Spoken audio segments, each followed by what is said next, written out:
Kailangan matapos ko na kagad dito para mapagod na ako kakatagtad. Masarap din kapag hindi magtadtad ng bunot ng niyog, parang libangan ba?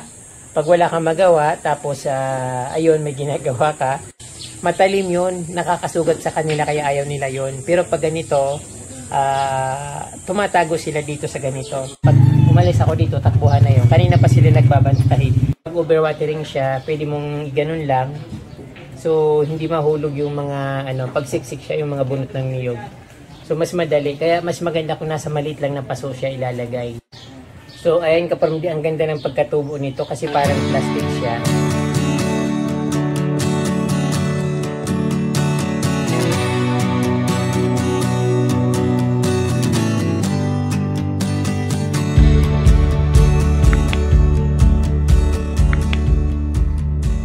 Hello mga kapamdi, magandang umaga sa inyong lahat. At ito na naman, brand out, umagang umaga. Kaya yun, wala akong magawa kundi magtabas ng mga bunot ng niyog para lagyan ng bromeliads. At ayun, so ayun, pasensya na nakahubad ako kasi brand out po kapamdi, sobrang pawis na pawis ako. At kanina pa ako naglilinis dito sa aking bakuran. So ayan yung nakita nyo naman napakalinis at syempre marami akong ayusin na halaman dito. Gusto ko talagang maging presentable yung aking munting paraiso dito. Kasi, ayun, wala naman akong ginagawa. Ano pa bang gagawin ko kundi magpaganda ng halaman. Yung bahay ko naman, okay naman. Simple lang. Walang mga decor-decor. Yun lang naman talaga ang gusto ko. Magkaroon ng maayos na tirahan. Magandang garden sa labas. At syempre, simpleng buhay. At syempre, nangangarap din ako na mas higher pa. Pero, ito lang ang binibigay sa akin ni God. Kaya, ayun, satisfied naman ako. But syempre, sa totoo lang, kaprom di wala naman walang satisfaction ng mga tao. Kahit mayroon ka na, sige pa rin, gusto mo pa rin magkaroon. Pero, lahat tayo ganun. Siyempre, yung iba talagang nandun na sa taas, wala na silang hinihiling kundi magpakasarap na lang. So, tayong nasa baba, pangarap ng pangarap at paminsan-minsan, inaabot natin, tapos biglang nawawala, nauubos din kung ano yung pag-ipunan natin. So, ayun from the kaunting sipag lang at ito nga, palagi naman akong, araw-araw naman ako nag-gardening pero hindi ko naman pinapakita lahat kasi nakakahiya naman, hindi naman ako artista para ipakita ko yung mga activities ko. At syempre, ayun, gusto ko lang naman i-share kung ano yung ginagawa ko dito, kung anong mga activities dito sa probinsya. At ayun, tara magtipak ng mga bunot ng niyog para mayroon tayong panlagay sa bromeliads. Kasi bumili na ako ng maliliit na paso. Ayun. Napunit-punit ko nga yung mga dito, mga bunot ng niyog. So, kinuha ko ito doon sa,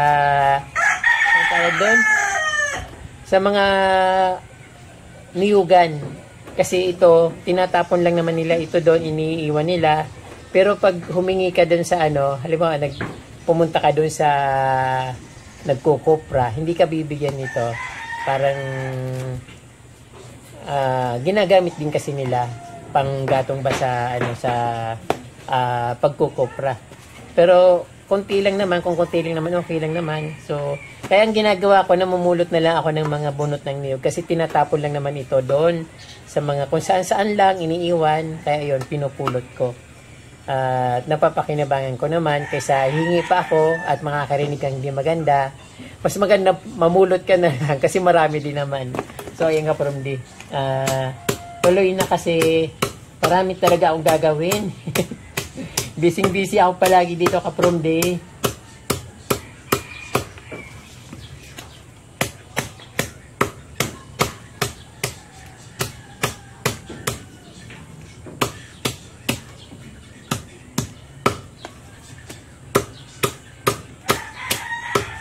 Balita ko malakas yung ulan sa inyo ka-from D.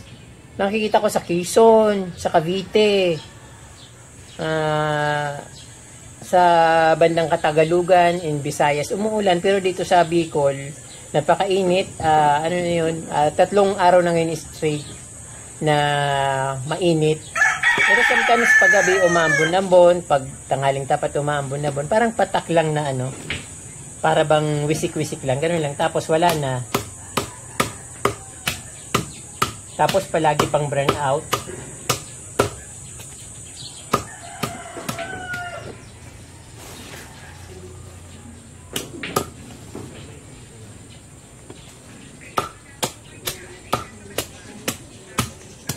Ako, inabot na ako ng tanghali ka from di. Konting oras na lang, abutin ako ng araw dito. Kailangan matapos ko na kagad dito. So, liter ko na lang ilalagay sa mga paso yung bunot ng niyog. At lalagyan ko ng mga bromeliads.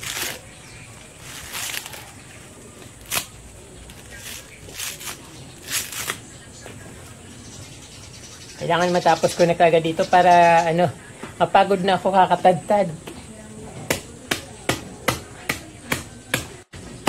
Yung medyo tuyo kasi ka from di na bunot, yung medyo parang madutong-lutong ng konti, napakakunat niyang tagain.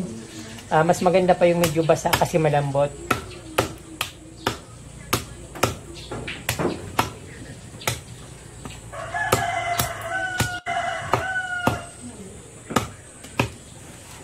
Konting-konti na lang. Dinodobli-dobli ko na para matapos na kaagad.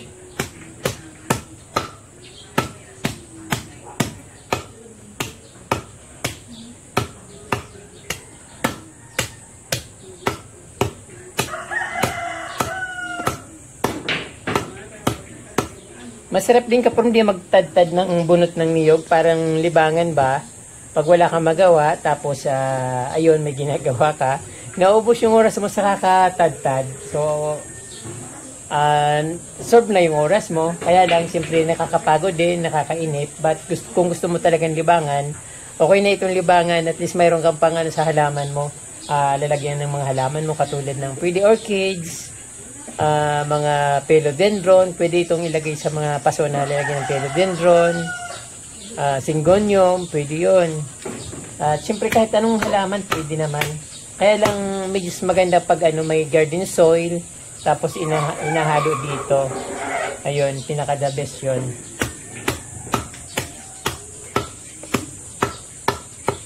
Sometimes kasi hindi ito ligtas sa mga halaman. Kasi alam yung puti na uod, yung malaki na parang gadaliri yung laki ng uod na puti. Binabahayan nila ito parang ginagawa nilang pagkain, yung bunot na niyog. Tapos yung mga nasa bulok din na kahoy sila naninirahan. So, favorite nila itong tirahan at pagkain.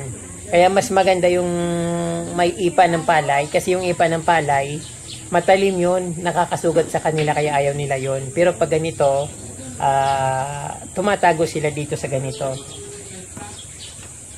Ayun, na-experience ko yung kapromdi. Seryosong-seryoso. Ganun ako kapromdi kapag nagtatrabaho ako. Talagang seryosong-seryoso ako. Ayaw ko nang may kumakausap sa akin. Ayaw ko nang may pag-usap. Pero ito, kinakausap ko kayo. So, ayan kapromdi yung style ko. Even nung nag-work ako sa Manila, ayaw ko talagang nakipag-usap. At siyempre, tahimik talaga ako. Pero, ewan ko ba't nung nagkaroon ako ng vlog, so kailangan maging madaldal talaga pag nagba-vlog ka. Sometimes, siguro napapansin nyo talagang tahimik ako. But, kapag dating kasi sa vlogging, sa mga ganito, kasi, kailangan talagang magsalita at kailangan madaldal ka para ano mo yung entertain mo ba yung mga viewers mo, o something ganon. So, kaya pagpasensyahan niyo na kapromdi, medyo madaldal ako, pero talaga sa totoo lang tahimik ako. But kailangan talagang maging madaldal.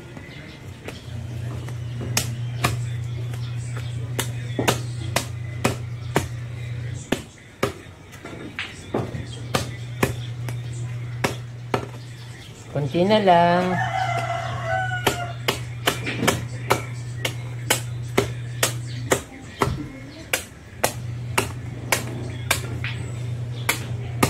Yung iba kapag nagtatadtad nito, medyo malalaki lang siya.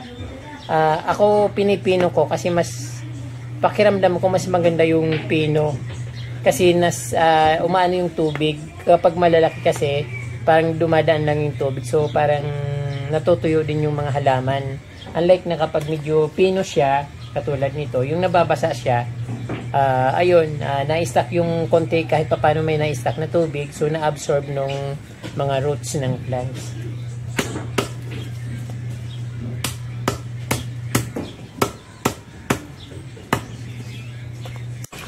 So, ayan ka-from dito, tapos na po akong magtadtad ng bunot ng niyog at ready to pat na sa mga pot.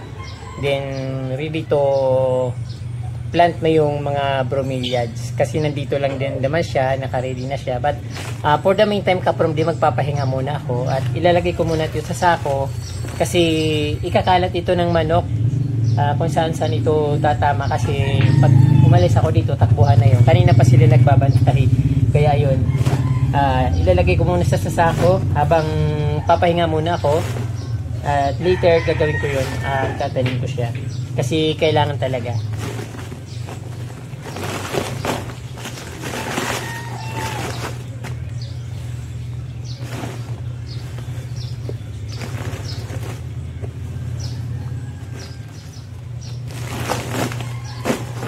Marami rin pala, oh, halos isang puno sa sak ng simento.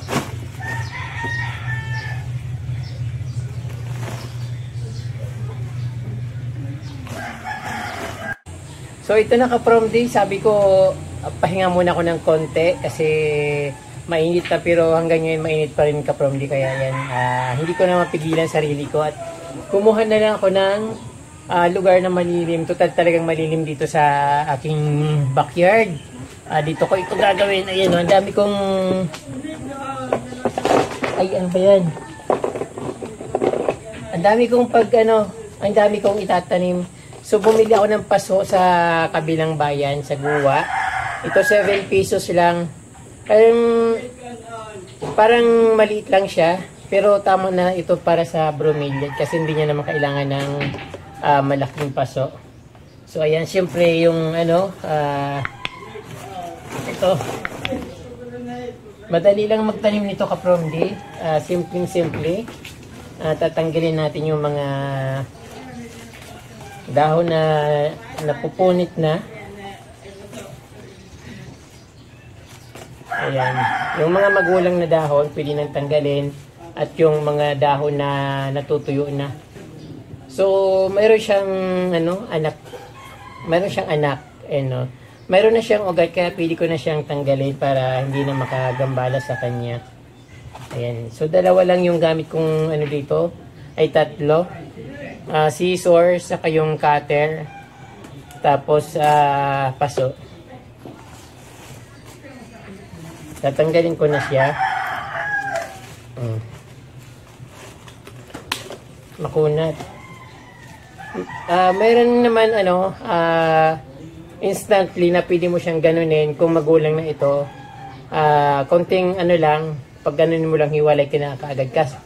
Kaya lang ito ka-from day medyo bata pa. Pero pwede na siyang tanggalin kasi may roots na. Din ito nga,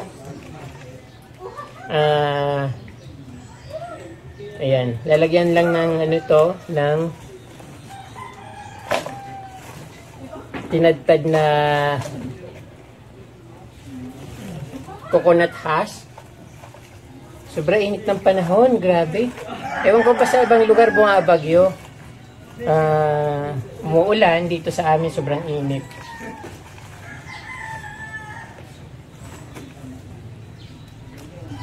Pwede naman itong i-direct sa soil ka-from day para hindi na gumamit ng mga coconut na tinadtad, saka para hindi na magamit ng paso. Kaya lang sabi ko gagandahin.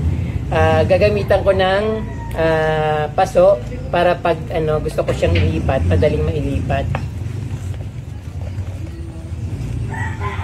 Medyo sisiksikin ko para hindi siya matutumba.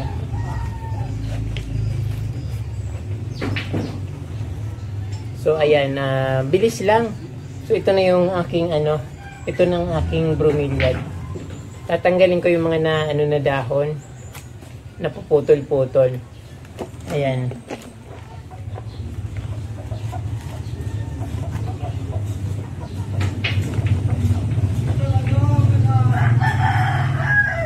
Ordinary bromeliad lang ito ka-from, hindi ito yung mamahali na bromeliad. Kasi dati, gusto ko lang magkaroon ng bromeliad. Nagagandahan kasi ako, pero kaya lang yung ano yung magaganda talagang ano mahal, hindi ko siya mabili. Kaya bumili ako ng tagsa 10 piso. So ito nga yung ka-from at dumami na siya. Yung iba naman tinatapon ko na kasi parang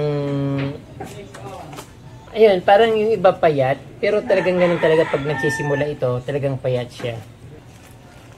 Ayun, baka kulangin yung ano ko, yung ano ng coconut.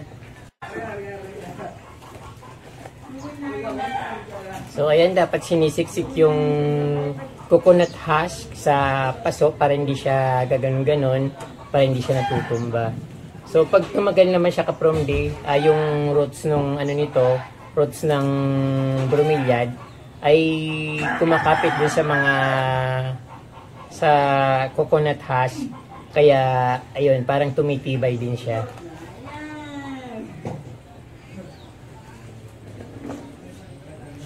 So mayroon itong branch, mataba yung branch niya pero parang bago lang. So hindi ko muna siya tatanggalin.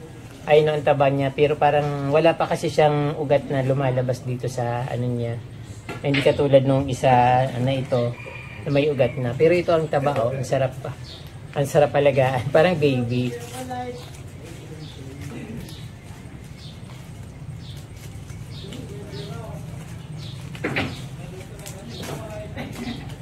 So dalawa yung ano niya, yung branch niya, mayroon pang isa dito na mataba din.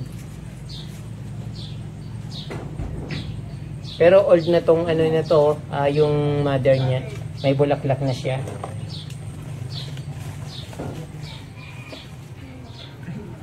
Siniksik ko yung ano yung coconut husk kasi ano siya mabigat, natutumba. Mayroon kasi siyang ano dito, yung malaki, yung branch niya. Natutumba siya.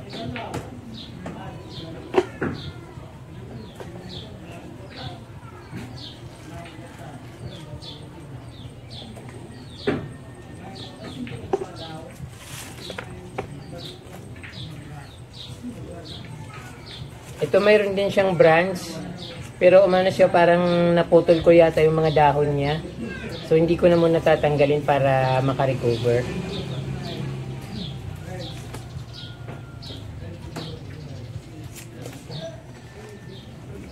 So ito ka-from talagang ano, dapat talagang isisiksik yung mga coconut husk or yung mga bunot ng niyog kasi pag ano, pag marami siyang tubig, pwede mong pag overwatering siya, pwede mong ganun lang.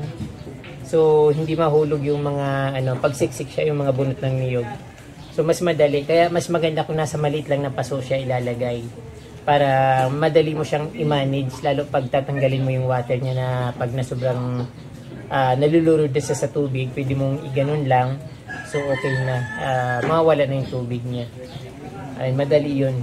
Pinakadabis yung medyo maliit lang yung paso niya. So tatanggalin ko yung mga dahon na tumitikwas na pababa.